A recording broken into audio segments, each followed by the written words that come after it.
குறிப்பாக நம்ம இந்த வீடியோ மூலிமா பார்த்தீங்கன்னாக்கா மிதுன ராசிக்கான வீடியோவை பார்க்க இருக்கிறோம்.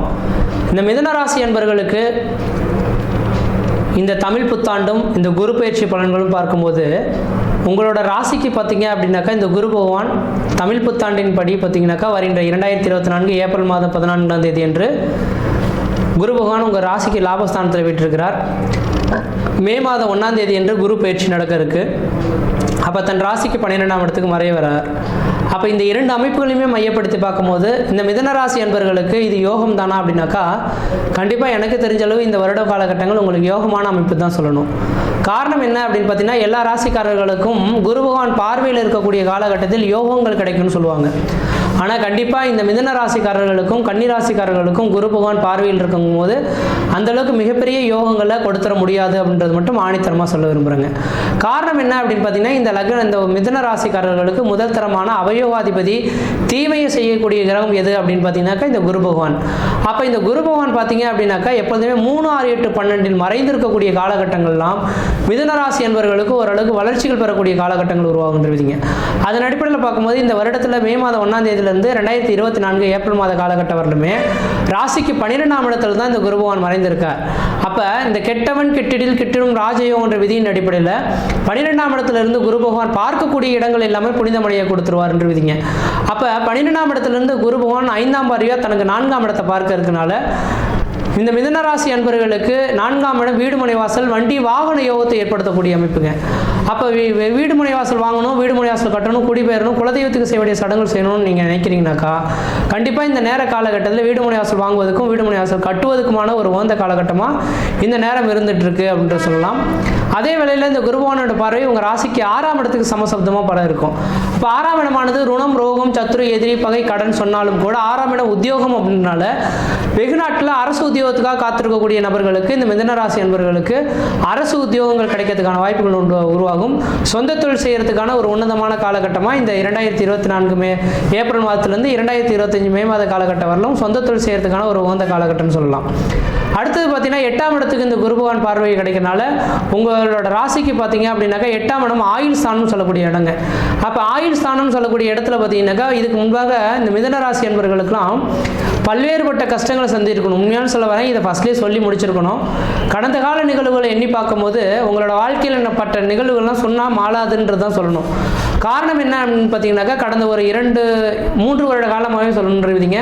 அஷ்டமச்சனி என்னைக்கு தொடங்குனதோ அந்த நேர காலகட்டத்திலேருந்தே குடும்பத்தில் ஒரு மன நிம்மதி கிடையாது, மன சந்தோஷங்கள் கிடையாது, எடுத்த காரியத்தில் தடைகள், தாமதங்கள், வம்பு வழக்குகள், சட்ட சிக்கல்கள், மன நிம்மதி குறையிறது, பொருளாதார நெருக்கடிகள் ஏற்படுறது, கடன்கள் அதிகரிக்கிறது, உற்றாருடனே பகைமை பாராட்டுறது, இது மாதிரி பல்வேறுபட்ட கஷ்டங்களை இந்த அஷ்டமச்சனியெல்லாம் தங்கி இருப்பீங்கன்றீங்க. இது சொல்லி மாளாது, நீங்கள் அனுபவிச்ச உங்களுக்கு மட்டும்தான் தெரியுன்றீங்க.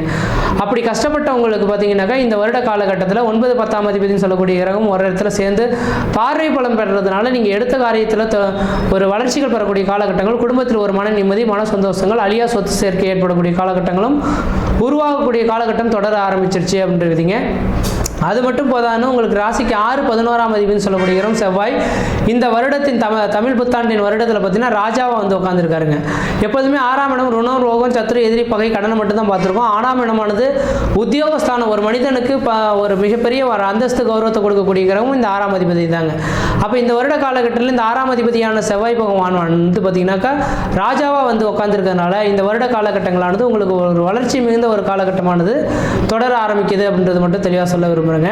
அடுத்தது பார்த்தீங்கன்னாக்கா வெகு நாட்களாக திருமணமே, ஏன்னா ராசிக்கு 11ஆம் இடத்துல குரு இருக்கும்போது மிதுன ராசி என்பவர்களுக்கு திருமணம் நடந்திருக்கும்னு சொல்லுவாங்க. கண்டிப்பாக நூலில் ஒருவேளை இதுக்கு முன்பாக நடந்திருந்தது அப்படின்னாக்கா பெண்ணோட ஜாதகம் அல்லது பையனோட ஜாதகம் அவங்களோட ஜாதத்தின் அடிப்படை தான் மிதுன ராசிக்காரர்களுக்கு கடந்த வருடத்துக்குள்ளேயே திருமணம் நடந்திருக்குமோ தவிர உங்களோட ஜாதத்தில் நடைபெறதுக்கான வாய்ப்புகள் கிடையாது. ஏன்னா உங்கள் ராசிக்கு பாதகாதிபதி லாபஸ்தானத்தில் உட்காந்துருக்கக்கூடிய காலகட்டத்தில் தடைகளை ஏற்படுத்துவார்ன்றீங்க. ஆனால் இந்த வருட காலகட்டத்தில் பார்த்தீங்க அப்படின்னாக்கா இந்த கிரகம் 12ஆம் இடத்துல மறைந்திருந்தனால எப்பொழுதுமே யோகமான கிரகங்கள் நல்லதை செய்யறதை காட்டிலும் கெட்ட கிரகங்கள் மறைந்திருக்கக்கூடிய காலகட்டத்தில் மிகப்பெரிய ராஜயோகத்தை கொடுத்துட்டு போகும்னு சொல்லுவாங்க. அப்போ 12ஆம் இடத்துல குரு இருக்கக்கூடிய காலகட்டத்தில் திருமணமாகாத நபர்கள் திருமண வாய்ப்புகளும், குழந்தை பேர் இல்லாத நபர்கள் குழந்தை பேர்களும், இரண்டாவது திருமணம், அதாவது ஏற்கனவே திருமணம் நடந்து அஷ்டமச்சனியில் விலகி போயிடுச்சு சார், இரண்டாவது திருமணத்துக்காக பார்த்துட்ருக்கோம், திருமணம் நடக்குமான்னு சொல்லக்கூடிய நபர்களுக்கும் இரண்டாவது திருமண யோகங்கள் பெறத்துக்கான ஒரு வாய்ப்பும் கிடைக்கின்றவிதிங்க. அதேபோல் வேலையில் இருந்த நபர்களுக்கு சார் நல்லபடியாக தான் சார் என்னோட தொழில் போயிட்டு இருந்தது, ரியல் எஸ்டேட் பிஸ்னஸ் செஞ்சேங்க, கல்வித்துறையில் சிறந்து விளங்கினேன், அதேபோல் மற்ற பல்வேறுபட்ட தொழில்கள் இருந்தோம். ஆனால் அந்த தொழில்கள் எல்லாமே கை கொடுத்ததும் அதே தொழில்கள் தான். கடந்த 3 வருட காலமாக அந்த தொழில்களாக நம்மளை நடிவலை வச்சதும் அதே தொழில்கள் தான் இருந்துகிட்ருக்கு. இதுக்கு காரணம் என்னங்க அப்படின்னு கேட்கக்கூடிய நபர்களுக்கு, மிதுன ராசி அன்பர்களுக்கு முக்கியமாக தெளிவாக சொல்ல வரேங்க, இந்த நேர காலங்களில் தொழில் வளர்ச்சி அமோகமாக இருக்கும். நீங்கள் புதிய தொழில் தொடங்குறதுக்கும் உத்தியோகம் பார்க்கறதுக்குமான ஒரு உன்னதமான காலகட்டம் தொடங்குன்றவிதிங்க.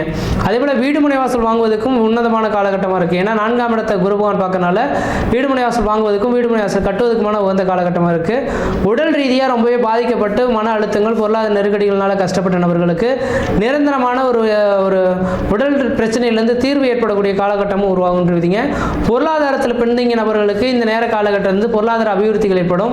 செய்தொழிலில் பார்த்தீங்கன்னா வளர்ச்சிகள் ஏற்படும். உங்களுக்கு இன்றைக்கி ஒரு நாளைக்கு 1000 ரூபாய் சேலரி அப்படின்னாக்கா இந்த நேர காலங்களில் 2000 ரூபா கொடுத்து அதை கூப்பிட்டு உட்கார வச்சு உங்களுக்கு இந்த தொழிலுக்கு தகுந்த ஒரு உத்தமமான நாள் நீங்கள் தான் அப்படின்னு உட்கார வச்சு உங்களுக்கு வேலை வாய்ப்பு கிடைக்கக்கூடிய காலகட்டமாகவும் இந்த நேரம் இருந்துகிட்ருக்கும். பொருளாதார அபிவிருத்திகள் பெறக்கூடிய காலகட்டம் உருவாகுன்றவிதிங்க. சார் நாங்கள் வணங்காத கோயில் கிடையாது, எடுக்காத தெய்வம் கிடையாது சார், ஆனால் எங்களுக்கு குழந்தை பேர் திருமணமாகி வெகு நாட்கள் ஆகுது, குழந்தை பேரே இல்லை சார், இது குழந்தை பேர் உருவாக்குறதுக்கான வாய்ப்புகள் உருவாகுமா அப்படின்னு கேட்கக்கூடிய நபர்களுக்கு நிரந்தரமான ஒரு குழந்தை பேர் பெறுறதுக்கான ஒரு வாய்ப்புகளும் மிகவும் பிரகாசமாக வந்துட்டு இருக்கின்றவிதிங்க. 12ஆம் இடத்துல குரு பகவான் உட்கார்ந்துருக்கனால 7, 9, 12ஆம் இடங்கள்லாம் மறைவு ஸ்தானங்கள்னு சொல்லுவாங்க. இது அந்நிய தேசம், அந்நிய பயணம், அயல்நாட்டு குறிக்கக்கூடிய இடங்க. அப்போ இந்த நேர காலகட்டத்தில் ஊரை விட்டு வெளியூர், வெளிமாநிலம், வெளிநாடு தொடர்பு வரதுக்கான ஒரு உன்னதமான காலகட்டமாக இருந்துட்டுருக்கு. அதே போல் கடன் பிரச்சனைகள் கொஞ்சம் அதிகமாக இருக்கக்கூடிய நபர்களுக்கு இந்த வருட காலகட்டத்திலேருந்து கடன் பிரச்சனைகளுக்கு ஒரு தீர்வு ஏற்படக்கூடிய காலகட்டம் உருவாகும். கோர்ட்டு கேஸ் வழக்குகள்லாம் நிலுவையில் இருக்கக்கூடிய நபர்களுக்கு நிரந்தரமான கோர்ட்டு கேஸ் வழக்குகள் உங்களுக்கு சாதகமான ஒரு சூழல்கள் ஏற்படுத்தி தரக்கூடிய காலகட்டம் உருவாகும். ரியல் எஸ்டேட் பிஸ்னஸ் செய்யக்கூடிய நபர்களுக்கு ரியல் எஸ்டேட் துறையில் மிகப்பெரிய ஒரு வளர்ச்சிகள் சந்திக்கக்கூடிய காலகட்டமாக இருந்துட்டுருங்க. அப்போ இந்த குரோதி வருட தமிழ் புத்தாண்டில் பார்த்தீங்க அப்படின்னாக்கா மிதுனராசி என்பவர்களுக்கு ஓரளவுக்கு யோகமான பலன்களாக தான் இருந்துட்டுருக்கு. குரு பயிற்சி பலன்கள் யோகமாக தான் இருந்துட்டுருக்குங்க. அதனால் இந்த நேர காலங்களில் நீங்கள் எது செய்தாலும் அது உங்களுக்கு சாதகமான ஒரு சூழல்களாக இருந்துட்டுருக்கு. முயற்சி எடுத்து பாருங்கள், கண்டிப்பாக வெற்றி பெறுவீங்கள். இந்த வருட காலகட்டத்தில் பார்த்தீங்கன்னாக்கா உங்களுக்குன்ற யோகமான ஒரு கிரகம்னா 5ஆம் அதிபதி சுக்கிர பகவான். வெள்ளிக்கிழமை தோறும் பார்த்தீங்கன்னா 10 to 12 ராகு அளவில் துர்க்கைக்கு விளக்கு போட்டிருந்தீங்கன்னாக்கா மழை போல் வரக்கூடிய பிரச்சனைகள் பனி போல் விலகுன்றீங்க. மற்ற விதத்தில் உங்களுக்கு எந்த விதத்தையும் தோஷங்கள் பாதிப்பு சொல்கிறதுக்கான வாய்ப்பு கிடையாது. சீரும் சிறப்புமாகவே இருப்பீங்க, நலமாக இருப்பீங்க. நன்றி, வணக்கம்.